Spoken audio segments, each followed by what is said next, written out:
तो भी हमें पता नहीं चलेगा। हमारे दिमाग में कितने न्यूरॉन्स हैं हमें नहीं मालूम। 100 ट्रिलियन है न्यूरॉन्स कनेक्शंस। ट्रिलियन का अंदाजा मालूम कि मैथमेटिक्स नहीं आता ना, ट्रिलियन क्या समझ में आता है, उसके अंदर कितने जीरो है हमें नहीं मालूम। 1 ट्रिलियन न्यूरॉन्स हमारे सिर्फ ब्रेन में मौजूद है, बच्चे के ब्रेन में मौजूद है, और ट्रिलियन को काउंट भी नहीं कर सकते हम लोग। तो ये हम जानते नहीं। हालांकि तकलीफ है, जो इंसान है जो भी है दुनिया के अंदर, हर चीज़ में हर शय में एक ऐसी ये तकलीफ है जो हमारे समझ में नहीं आती। हम समझने की कोशिश कर रहे हैं, साइंस वगैरह से आगे बढ़ गए, मगर उसकी भी महदूद इल्म हो रहा है। तो बहरहाल अल्लाह ने जो कुछ हमें नेमतें दी हैं उसका शुक्र अदा करने के लिए हमको इबादत करना, अल्लाह की नमाज पढ़ना, रोज़ा रखना, फ़राइज़ अदा करना, ये लाजमी है अल्लाह का शुक्र अदा करने के लिए। मगर इतना ही काफ़ी नहीं है। अल्लाह कुरान में कहता है, अगर आप लोग जानते हैं, सूरह बलद कुरान में एक सूरत है, पूरी सूरत है। सूरत में, इस पूरी सूरत में अल्लाह ताला ने सूरह बलद में, आप अपने दिल में रिपीट कर लीजिए, ये शुरू में कुछ चीज़ों की कस्में खाता है अल्लाह। लाउक़्सिमु बिहाज़ल बलद वन तहिल्तु बिहाज़ल बलद वालिदिन वमा बलद, ऐसी कुछ चीज़ों की कस्में खाने के बाद अलम नजल लहू ऐनैन व लिसानन व शफ़तैन व हदैनाहु नजदैन, ये कहने के बाद अल्लाह ताला असल सेंट्रल थीम, उस सूरत की मेन थीम के पर आता, सब्जेक्ट के पर आकर कहता है, फलक तहमल अक़बा, तुमको एक घाटी को उबूर करना, चोटी को सर करना, उबूर करना है। वमा अदराका मल अक़बा, क्या तुम जानते हो कैसे उबूर करोगे? क्या है यह घाटी, कैसे उबूर करोगे? वमा अदराका मल अक़बा। अब अल्लाह ताला फरमाता है, एक फक्कु रक़बा औ इतामिन फी यौमिन ज़ी मस्कबा यतीमन ज़ा मक़रबा और मिस्कीनन ज़ा मतरबा सुम्मा काना मिनल लज़ीना आमनू व तवासौ बिस्सब्र व तवासौ बिल मरहमा। रहम व करम। अल्लाह फरमाता है कि तुम्हें इस घाटी को उबूर करने के लिए नहीं, तुम्हें आखिरत में जन्नत को पार करना है तो तुम्हें ये दुनिया में काम करना पड़ेगा। ये मरने के बाद काम करना ही नहीं है, ये मरने के बाद का नहीं है, ये यहाँ करने का काम अल्लाह ने बताया है। तुमको वहाँ की घाटी को ऊपर करना है, यहाँ की घाटी नहीं, हिमालय जाकर क्रॉस करना नहीं है। हमको आखिरत की में जो ये काम कर अल्लाह ने कहा है, अल्लाह का कमांड तो होगा, तुमको ये पार करना पड़ेगा। घाटी, उसका नाम जो भी दिया गया हो, ये घाटी को पार करना पड़ेगा। पढ़ने के लिए आपको क्या करना है? अल्लाह का हुक्म है, कुरान मजीद में है, अल्लाह का कमांड है। भूखों को खाना खिलाओ, गर्दनों को आज़ाद करो, यतीमों की, मिस्कीनों की, बेवाओं की, सबकी मोहताजों की खबरगिरी करो। फिर सुम्मा काना मिनल लज़ीना आमनू, इसके बाद अगर तुम ईमान वाले हो तो तुमको सब्र की तलकीन करो और रहम करम की तलकीन करो। बताओ लोगों को, रहम करम करने के लिए भी बताओ, खुद भी करो, दूसरों को भी रहम करने की तलकीन करो। अब इन लोगों को अल्लाह ताला क्या कहता है कुरान मजीद में, इसके बाद की आयत में, उलाइका अस्हाबुल मैमना, यही लोग आखिरत में कामयाब, सीधे हाथ वाले, जन्नत को जाने वाले, कामयाब होने वाले, फौजुल अज़ीम जिनको मिलेगा, यही लोग होंगे। इसके बाद की आयत अगर हम पढ़ेंगे तो रोंगटे खड़े हो जाते हैं। वल्लज़ीना कफ़रू बि आयातिना, अगर तुम ये काम नहीं करोगे, इनकार करोगे, वल्लज़ीना कफ़रू बि आयातिना, इन आयत का इनकार करोगे, ये आयतों के मुताबिक काम नहीं करोगे। इसके बाद की आयत क्या है? हुम असाबुल मशअमा, तुम जहन्नम के हकदार हो जाओगे, बाएं हाथ वाले। इतना ही नहीं, सिर्फ जन्नत जहन्नम के हकदार नहीं कहा, नहीं करने वालों को। इसके बाद अलैहिम नारुम मूसदा, तुम्हें जहन्नम की आग के ताबूतों में, सुतूनों में जकड़ कर बंद कर दिया जाएगा, ताबूत में बंद कर दिया जाएगा। रोंगटे खड़े हो जाते हैं। बहरहाल दुनिया के अंदर जो लोगों के काम करना है, गरीबों के काम करना है, चाहे वो तालीम के हिसाब से हो, मदद के हिसाब से हो, के हिसाब से हो, ये काम करना हमारे लिए, हमारी आखिरत के लिए, आखिरत की कामयाबी की ज़मानत के लिए ये काम करना ज़रूरी है। मैं आप लोगों की उसी की तरफ मुख्तसर तवज्जो कर रहा हूँ, पूरी बात आज नहीं कहने जा रहा हूँ। चंद चीज़ें जो हुकूमत के अंदर मौजूद है वो बताने जा रहा हूँ। हम और क्या क्या कर सकते हैं वो बाद में करेंगे। चंद चीज़ें जो आप वापस जाकर कर सकते हैं उसके ताल्लुक से बताऊँगा। एक और चीज़ आपके जहन में डाल देना चाहता हूँ, ये है कि हज़रत अब्दुल्ला इब्न अब्बास से आप लोग सब वाकिफ़ हैं, बहुत बड़े सहाबी रसूल हैं, और कुरान की जो तफसीर है वो कुरान को जानने वाले, समझने वाले, खुद उनके सामने हुज़ूर अकरम सल्लल्लाहु अलैहि वसल्लम की उसकी तफसीर बयान की थी, तो ताबीर। तो मैं उनकी एक छोटा सा वाक़या, मस्जिद में वो एतिकाफ़ में बैठे हुए थे, आप सब जानते हैं, सुना है आप लोगों ने, मैं सिर्फ इशारत में कह रहा हूँ।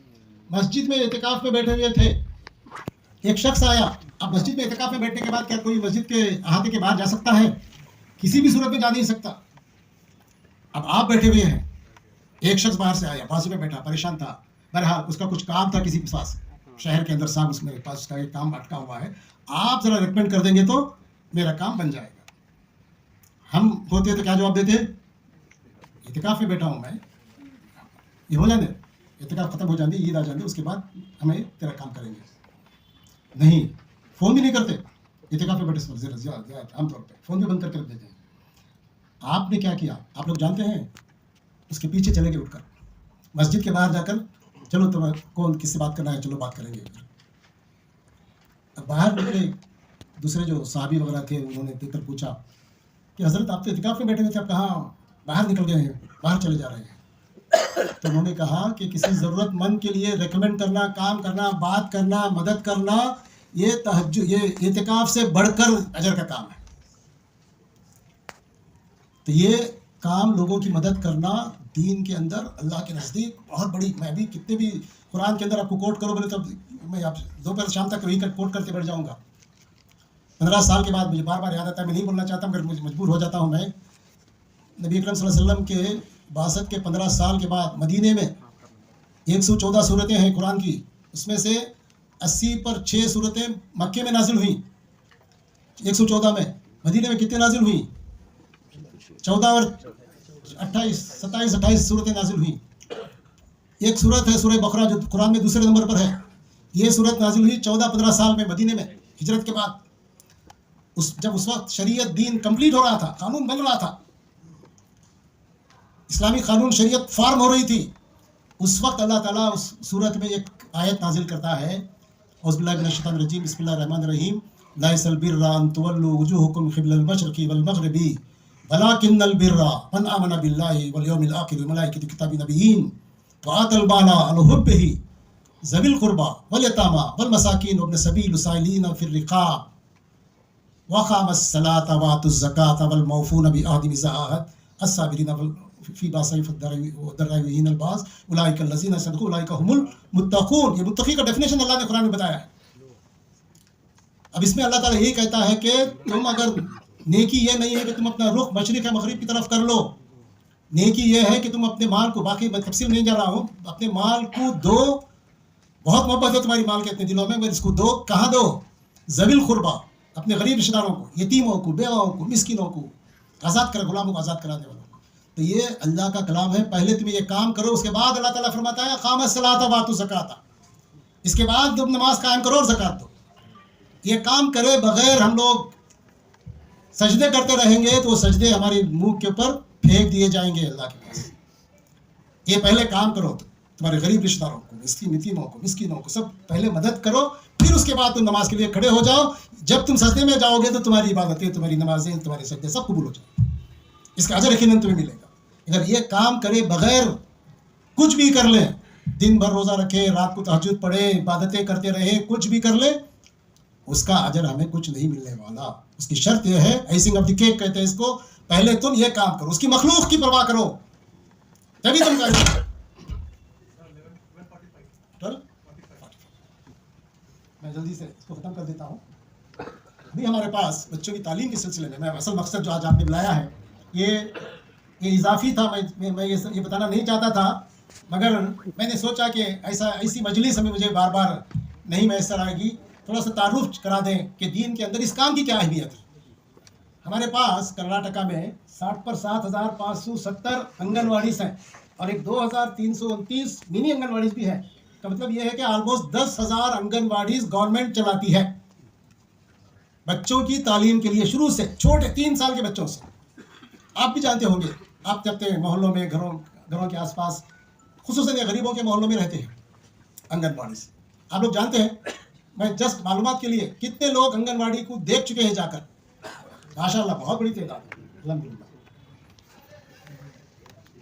6 से 3 साल तक के बच्चों के लिए उनको वहाँ पे खाना, न्यूट्रीमिक्स, रवा, गेहूं का रवा, चावल, ग्रीन ग्राम राइस, खिचड़ी, रागी का पैसा, चितराना, 3 साल के बाद, 6 महीने से 3 साल तक, 6 महीने के बच्चे से, मैं ये कह रहा हूँ यहाँ पर 6 महीने नहीं, माँ के पेट में नुतफ़ा जब बन जाता है उस दिन से आंगनवाड़ी सेंटर में उस गरीब माँ को मदद की जाती है और वो बड़ा होने तक बड़ा होने तक, यानी अगर मैं आपको दिखाता जाऊंगा तो मरने तक हुकूमत ने निज़ाम बनाया है लोगों की, गरीबों की मदद करने का। ये सब इसकी में है, बहुत से लोग जानते होंगे, मगर इसको हमें सबको आम करके लोगों तक इसको पहुंचाने की, हम खुद नहीं कर सके तो ये हमारे पैसों से हो रहा है। ठीक है, गवर्नमेंट बोले तो हमको कोई भीख नहीं दे रही है, हमारी टैक्स का पैसा है, हमको दे रही है, गरीबों को दे रही है। कम से कम हम एक जरिया तो बने इनको दिलाने का, रेकमेंड करें, लोगों को पहुंचाएं, बताएं, ताकि उसका अजर तुम्हें मिले। तो ये काम है। इन्हें माँ के पेट में नुत्फा कायम होने से लेकर मरने तक की स्कीम मैं आपको बताऊंगा। ये सब गवर्नमेंट से हो रहा है, हमें करोड़ों रुपए खर्च होते हैं, ये हमको दिलाना है। इसकी तफसील मैं आपको दूंगा, नोट करने की जरूरत नहीं है, आपको मैं इसके लिए किताबें दे दूंगा, मवाद दे दूंगा। अब इनके लिए, बड़ी बच्चियों के लिए भी, एडोलेसेंट गर्ल्स के लिए भी आटा, चित्राना, वीट, खीर, शीर भाग्य बोलकर है बच्चों को दूध, उनको दूध देना 150 ml का, 3 से 3 साल के लिए, 3 से 6 साल तक के लिए के बच्चों को यक्स देना, खाना देना, यक देना बच्चों को, 5 दिन दूध देना, मॉडरेटली अंडरवेट 200 ml दूध देना रोज बच्चों को, 1 full meal maternal nutrition, Matripoorna बोल के एक scheme, hot cook meal to pregnant woman. कोई हामिला औरत है उस गरीब मोहल्ले में, तो उसका नाम उन्हें रजिस्टर कर लेना और उसे हर दिन एक खाना, एक वक्त का पूरा खाना देना आंगनवाड़ी से, पका हुआ, पका कर, कुक करके, चावल भी ये नहीं, पका हुआ खाना पूरा देना। और माँ जब अपने बच्चे को जन्म दे देती है, पैदा होता है बच्चा, तो वो माँ को नहीं देना, यानी पैदाइश से लेकर, उन्हें पैदा होने के बाद, पैदाइश से पहले से लेकर 9 महीने पहले माँ के पेट में, उसके बाद भी माँ को खाना एक वक्त का गवर्नमेंट से फ्री मिलता है। हमको इसे दिलाने की ज़रूरत है, गरीबों को, हमें ज़रूरत नहीं है, और हज़ारों लाखों लोग हमारे पास गरीब हैं, उनको दिलाओ अपने मोहल्लों में। और क्या क्या देते हैं उनको, देखो आप, राइस, दाल, ऑयल, मिल्क, एग, वेजिटेबल्स, फली की चिक्की भी देते हैं न्यूट्रिशन के वास्ते, वो भी देना बहुत ज़रूरी है उसमें। Pregnant woman would receive 1000 rupees with in 6 months of pregnancy. अभी प्रेग्नेंट है, प्रेगनेंसी के दरमियान उनको कितना मिलता है औरत को? 1000 रुपए। उसके बाद 2000 रुपए after 6 months of child birth, and 2000 after child receiving first round of immunisation. और उसके बाद बच्चे को जब टीके लगा डालती है, उसके बाद फिर उसे 2000 रुपए। और an amount of rupees 5000 is paid in 3 installments through direct benefit transfer to the beneficiary account. The above beneficiaries are also eligible for financial assistance under Janani Suraksha Yojana. एक खातून जब हामिला होती है उस दिन से उसे मदद दी जा रही है, ये स्कीम है। अब हम इसको, मैं यही पूछूंगा नहीं कि कितने लोग इसका फायदा उठा रहे हैं, मैं नहीं पूछूंगा। अब आइंदा कम से कम अपने अपने मोहल्लों में गरीबों का सर्वे करवाइए, अपनी मस्जिद में कितने गरीब मोहल्ले हैं, कितने गरीब हैं, उसमें कितने हामिला हो रही हैं, उनका नाम लिखाना, आंगनबाड़ी जाकर मिलना, उसे टीचर को, टीचर नहीं कहते, वर्कर होती है, उसे मिलना, उसे बात करना, उसे ले जाकर उनके नाम लिखा देना, और उनको खाना पहुंचता है कि नहीं पहुंचता है, ठीक पहुंचता है कि नहीं पहुंचता है, गर्म पहुंचता है कि नहीं पहुंचता है। एक बार, कब तक एक बार, महीने में एक मरतबा जाकर, हफ्ते में एक मरतबा जाकर चेक कर लिए तो भी, आप विजिट कर लिए, कौन तो भी एक आपके मोहल्ले में से, जिम्मेदारों में से एक, सब ठीक होता चला जाएगा। अब ठीक नहीं है या है मुझे नहीं पता, हम लोग जाके देख रहे हैं। अब इसको हमें सुपरवाइज करेंगे, तो मैं आप लोगों को बुलाने का मकसद यही था कि आप लोगों की तमाम बातों की जानकारी हो, और आप अपनी अपनी जगह पे एक टीम तैयार करें, मस्जिद वाइज एक टीम तैयार करें, अपने स्कूलों को भेजिए अपने, और बहुत सी चीज़ें बताऊंगा मैं। भाग्य लक्ष्मी स्कीम है बच्चों के, लड़कियों के लिए 3000 per annum is deposited in the name of 2 children of BPL families in Sukanya Samriddhi account scheme of postal department for 15 years। Maturity कितने लाख रुपए? 1,27,000 रुपए गवर्नमेंट डिपॉजिट करती है हर साल, 3000 रुपए बच्ची के नाम से, 2 बच्चों को, लड़कियों को, लड़की पैदा होती है तो लड़कियों के लिए, 2 बच्चियों के लिए हर साल गवर्नमेंट 3-3 हज़ार रुपये जमा करती है। और वो बच्चे जब 15 साल के हो जाते हैं तो उनको 1.25 करोड़ रुपए तक, उनको 1.25 लाख रुपए तक उनको मैच्योरिटी उनका अमाउंट मिल जाता है। अब 2 बच्चों के एक खानदान के, और जो स्कूल को जाने वाले रहती है, कॉलेज को जाने वाली रहती है, उस उनकी फीस के लिए, किसी भी काम के लिए वो, या उनकी शादियों के लिए इस्तेमाल हो सकती है। एक उज्ज्वला प्रोग्राम है ministry of women and child welfare department में, ट्रैफिकिंग के लिए इसको छोड़ देते हैं। रिसेप्शन सेंटर्स है, मैं भी स्कूल छोड़ देता हूँ। स्टेट होम्स है जो हमारे पास का, डिस्ट्रीब्यूट कॉटेजेस है, संतवाना स्कीम्स है, ये अलग है, काउंसलिंग के लिए। गर्ल्स के हॉस्टल्स हैं, प्री मैट्रिक, पोस्ट मैट्रिक, इस तरह के हॉस्टल्स हैं। अभी मैं नेक्स्ट कंस्ट्रक्शन वर्कर्स, यहाँ पे मैं आपकी तवज्जो चाहूँगा।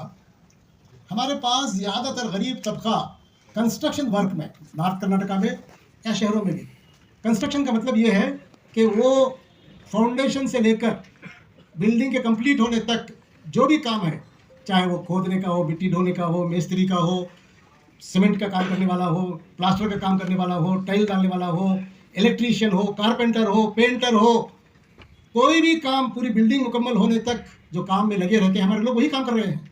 ज़्यादा से ज़्यादा मेजॉरिटी कारपेंटर्स हैं, पेंटर्स हैं, ड्राइवर्स हैं, प्लम्बर्स हैं, टाइल का काम करते हैं। कोई हर एक बिल्डिंग का काम हो रहा है हर जगह। रियल एस्टेट बूम पर चल रहा है, हमारे लोग इसी में ज़्यादा हैं।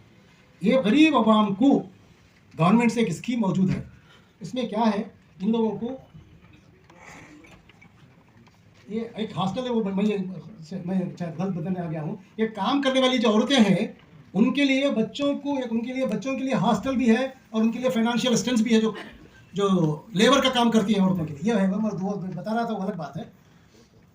अभी हमारे पास ये बेंगलुरु के अंदर 11 हॉस्टल्स हैं लड़कियों के लिए। ये उसके एड्रेस भी मैं दिखाता हूँ आपको, बेंगलुरु में कहाँ है। आपके डिस्ट्रिक्ट में, पूरे स्टेट में से कहीं से भी किसी लड़की को, पढ़ी लिखी लड़की को इंटरव्यू आया है जॉब का, यहाँ बेंगलुरु को आना है, तो कैसे आएगी? बाप के साथ, भाई के साथ, माँ के साथ, अपने मुहर्रम के साथ आएगी और यहाँ आकर किसी होटल में रुकेंगे, वो इंटरव्यू वगैरह, एग्ज़ाम वगैरह देंगे, फिर वापस जाएंगे।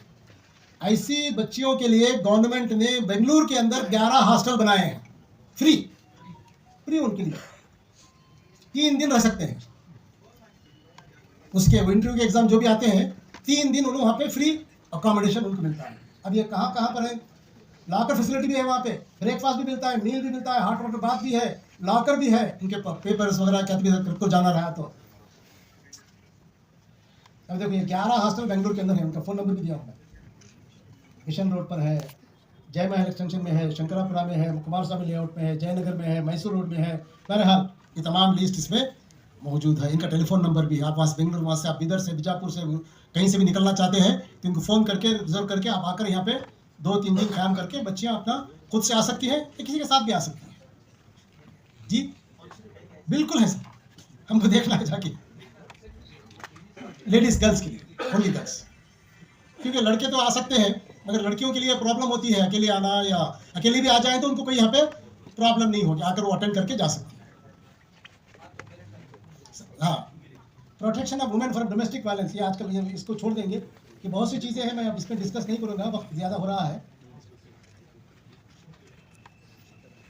एक हेल्पलाइन है ख़वातीन के लिए। अब हमारे पास नेक्स्ट है स्कूल्स, उर्दू स्कूल्स। कर्नाटका में 4090 पर 2 उर्दू स्कूल हैं प्राइमरी के। हाई स्कूल्स 606 हैं ऑल ओवर कर्नाटका। इतने हाई स्कूल्स और इतने गवर्नमेंट के उर्दू स्कूल्स हैं जहाँ पे आमतौर पे मुसलमानों के ही बच्चे पढ़ते हैं, जहाँ पे आमतौर पे गरीबों के ही बच्चे पढ़ते हैं। अब इसके ताल्लुक से आपके बहुत से कंप्लेंट होंगे, हमारी भी कंप्लेंट्स हैं, यहाँ पे बराबर तालीम नहीं होती, ये होती, उसका क्या कैसे करना है वो अलग बात है। इसको भी अगर हम लोग चाहें तो इम्प्रूव करने के लिए तालीम को, उसको हम लोग अडाप्ट कर सकते हैं। हम स्कूल शुरू नहीं करें तो कम से कम एक मस्जिद में स्कूल नहीं शुरू हो रही है, कम से कम एक स्कूल को अडाप्ट कर सकते हैं। गोद ले लो। यहाँ पे आसिम साहब जानते हैं कितनी मसाजिद वालों ने मस्जिदों, ये स्कूलों को, गवर्नमेंट के स्कूलों को अडाप्ट करके बेहतरीन बना दिया है। उसको टाउन के सामने फिरोज मस्जिद है, उसके सामने की गवर्नमेंट स्कूल को 15-20 साल से चला रहे हैं मस्जिद वाले अडाप्ट। आपके यहाँ भी है, रहमानिया भी है। हाँ, तो ये काम हर मस्जिद वाले, कम से कम 4000 स्कूल आए हमारे पास, 500 4600 करीब है। ये स्कूलों को अडाप्ट कर, हम स्कूल शुरू नहीं कर सकते हैं पूरे नंबर के एड्रेस के साथ भी मिलेंगे आपको। उसमें यहाँ डाटा नहीं दिखा सकता, बहुत ज़्यादा हो जाएगा, इंशाल्लाह आपको मिल जाएगा। तो ये काम, ये भी आप ज़रा नोट कर लीजिए कि कैसे अच्छी बड़ी उसका तरीका बताएंगे। तैयारी तो कर लीजिए, ज़हनी तौर पे आप तैयार हो जाएं। उसके तरीक़ेकार के लिए हम लोग एक अलग सेशन कर लेंगे। जो लोग करना चाहते हैं उनके लिए उनके डिपार्टमेंट के अफसर को यहाँ बुलाएंगे, एजुकेशन डिपार्टमेंट के, और उनके तहत उनके साथ आपको बिठा कर बात करवा के वो सब सिस्टम करा के देंगे। मगर हम लोग उसके लिए तैयार होने की ज़रूरत है। अब इसमें से जो लोग, आप ज़रा इसके बाद ज़रा नोट कर लें, जो लोग काम करना चाहते हैं ये अडाप्शन का गवर्नमेंट स्कूल्स को, वो ज़रा नोट कर लें, जो कर सकते हैं मसाजिद या बाहर के लोग भी। मस्जिद वाले करें तो बहुत अच्छा है, बाहर के कोई NGO से इदारे हैं, इंफरादी तौर पे भी करना चाहते हैं तो कर सकते हैं। अभी हमारे पास सरकार ने, गवर्नमेंट ने कर्नाटका में रेसिडेंशियल स्कूल्स और दूसरे स्कूल्स बनाए, डे स्कूल्स बनाए हैं। और इसको आप लोगों को जाकर, बहुत से लोगों ने देखा होगा, देखने की ज़रूरत है, आंखें खुल जाएंगी आप लोगों की। अब ये देखो आप, Maulana Azad residential schools 200, APJ Abdul Kalam residential schools 29, Morarji Desai residential schools 95, Morarji Desai residential PU colleges 21, minority model residential schools 8, government Muslim residential schools 5, Navodaya schools 8। जुमला हमारे इसमें 70 पर 3640 बच्चे तालीम हासिल कर सकते हैं। एक स्कूल का अलग अलग डाटा है। ये देखिए कितना एडमिशन, 250 आमतौर पे एक स्कूल में होते हैं बच्चे।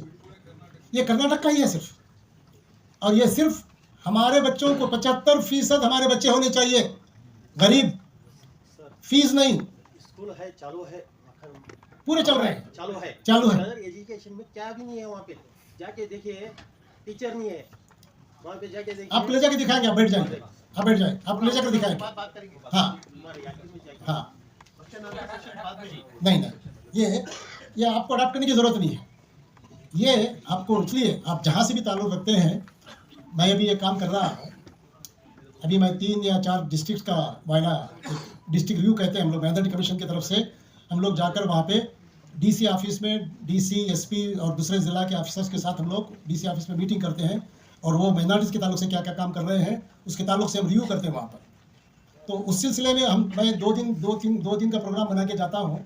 जाके पहला काम हर डिस्ट्रिक्ट में वहाँ की पूरे ताल्लुकों के जो खवातीन हैं, टीचर्स, इम्पॉर्टेंट इदारे चलाने वाले, NGOs चलाने वाले, या कुछ अच्छे खवातीन, उन तमाम को वहाँ पे पहला मीटिंग में खवातीन के साथ करके तमाम चीज़ें उनको बताएं, और तफसील से बताता हूँ कि खवातीन के लिए क्या क्या है, बच्चों के लिए क्या क्या है। और उनको हम लोग वो स्कूलों को भेज रहे हैं बसों में देखने के लिए, जो उनके शहर में मौजूद है। उसके बाद मैं एक मुतवल्लियों की और शहर के जिम्मेदार मुसलमानों की एक मीटिंग बुलाता हूँ। मीटिंग पूरा सब हो जाने के बाद, प्रेजेंटेशन होने के बाद, उनको बसों में बिठा के हम लोग स्कूलों को ले जा रहे हैं, ताकि वो खुद देखें ये स्कूलों को, ताकि खुद देख ले। देखने के बाद मालूम उनको पता चलेगा कि इसके अंदर क्या तालीम हो रही है, कैसी सहूलतें हैं, क्या क्या उनको मौजूद है। आप देखेंगे तो हैरत में पड़ जाएंगे। मैं खुद हैरत में पड़ जाता हूँ कभी कभी जाके। किसी भी इंटरनेशनल स्कूल में वो सहूलतें नहीं हैं जो इन स्कूलों में मौजूद है। बिल्कुल मिलेगी आपको, आप हर चीज़ की डिस्ट्रिक्ट तफसील आप जो भी चाहेंगे आपको मिल जाएगी इंशाल्लाह। जी हाँ, माइनॉरिटी स्कूल से ये कहे जनरल नवोदय स्कूल, ये सिर्फ माइनॉरिटीज़ के लिए बनाई गई। माइनॉरिटीज़ का मतलब देख सुन लीजिए आप, माइनॉरिटीज़ में मुसलमान, क्रिश्चियन, जैन्स, बुद्ध, सिख और पारसी आते हैं। ज़्यादातर ये लोगों को ये स्कूलों की ज़रूरत नहीं है। किसे क्रिश्चियंस को ज़रूरत नहीं है, सिख के बच्चे नहीं आते, जैन्स के बच्चे नहीं आते, पारसियों के तो है ही नहीं आबादी, बुद्ध को कहीं कहीं मौजूद है, उनके भी बच्चे नहीं पढ़ते।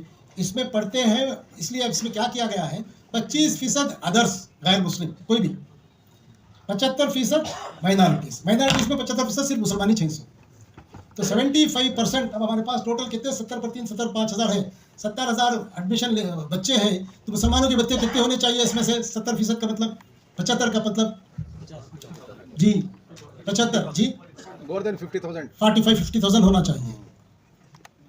अब अफसोस की बात यह है कि हमारा नंबर उसमें बहुत ही कम है। हम लोग डाटा कलेक्ट करते हैं जाके डिस्ट्रिक्ट से, पूरे स्टेट का भी मैंने मंगवाया है, बहुत ही कम है। माँ बाप भेजते नहीं हैं, फ्री है, हर चीज़ फ्री है। ये देखो बिल्डिंग्स 7 एकड़, 4 एकड़, 5 एकड़ के वसी जगह में ये फैला हुआ है। हॉस्टल्स हैं, स्कूल का क्लासरूम्स हैं। अब ये तमाम तफसीलात हैं। खाना अच्छा, फ्री खाना, यूनिफॉर्म, फीस, हर चीज़, सिक्योरिटी वगैरह जो आपको चाहिए। NCC वो स्कूलों में, हमारे स्कूल में किसी स्कूल में NCC नहीं है, वहाँ के स्कूलों में NCC शुरू कराया है। अभी मैंने प्रपोजल दिया है, अभी स्काउट्स एंड गाइड्स भी वहाँ शुरू करा देंगे। NCC शुरू कर दिया है स्कूलों में। और PUC कॉलेज में बच्चों की, इनकी अब्दुल कलाम आज़ाद स्कूलों में CBSE एजुकेशन है। CBSE प्राइवेट स्कूल वालों को झक मारे तो भी क्या भी करे तो भी नहीं मिलता परमिशन। लाखों करोड़ों रुपए इंफ्रास्ट्रक्चर पे खर्चा करना पड़ेगा उनको, CBSE का एफिलिएशन नहीं मिलता। ये तमाम स्कूल CBSE हैं, ये Abdul Kalam Azad schools English medium में पढ़ाते हैं, अच्छी तालीम। PUC में 97% ला के पास हो रहे बच्चे यहाँ के, 100% रिजल्ट। और PUC में इनको नीट का कोचिंग भी दिया जाता है, integrated coaching free. 2 lakh 3 lakh रुपए जाकर कोचिंग लेने की जरूरत नहीं, फ्री कोचिंग बच्चों को उसी पीयूसी कॉलेज में ही उनको दिया जा रहा है जी। हर चीज़ मौजूद है। आप जिस मकाम के हैं मुझे बताइए, आपको ले जाकर दिखाता हूँ। अब मैं चाहता हूँ आप लोगों को सब ले जाकर इसको दिखाऊं करके। हाँ, अब मैं तो ये चाहता था कि यहाँ से करीबन 40, 50, 60 किलोमीटर दूर है, नज़दीकी स्कूल है, रेसिडेंशियल स्कूल है। होसकोटे में है, कैवारा में एक है, कोलार वाले जानते होंगे, कैवारा में है। आप है ना जी, कोलार आपके पास, ये लोग देख चुके हैं। अबरार, आप ज़रा खड़े हो जाइए, देख लें जी। अरबास, तो कोलार में मैंने तमाम वहाँ के जिम्मेदार मुसलमानों की मुतवल्लियों की मीटिंग की थी। मीटिंग करने के बाद ये लोग उनको बसों में ले जाकर वो स्कूलों को दिखा कर लेकर आए। ये लोग खुद गवाह हैं स्कूलों की हालत क्या है, कैसी तालीम होती है, क्या खाना खाते हैं बच्चे, कैसे रहते हैं। ये तमाम चीज़ें हैं, कुछ खामियां होंगी, उसे हम लोग पूरी करने की कोशिश कर रहे हैं। चाहे वो हो सकता है कि वहाँ पे कुछ लास्ट गवर्नमेंट में ज़रा दीनी तालीम का निज़ाम वहाँ पे कट कर दिया गया था, हमें उसे शुरू करने की दूसरे तरीके से कर रहे हैं। वो सब इंतज़ाम हम करेंगे, हमारे बच्चों के लिए हमें भी उसका एहसास है, वो सब करेंगे। मगर पहले हमारे बच्चे वहाँ आने चाहिए, दाखिल हो जाना चाहिए। इसके लिए आपको कोशिश करना है। हम स्कूल नहीं बना सकते। रामनगर के लोग भी आए हुए हैं जी, जहाँ वहाँ दीनी तालीम का भी करके रामनगर की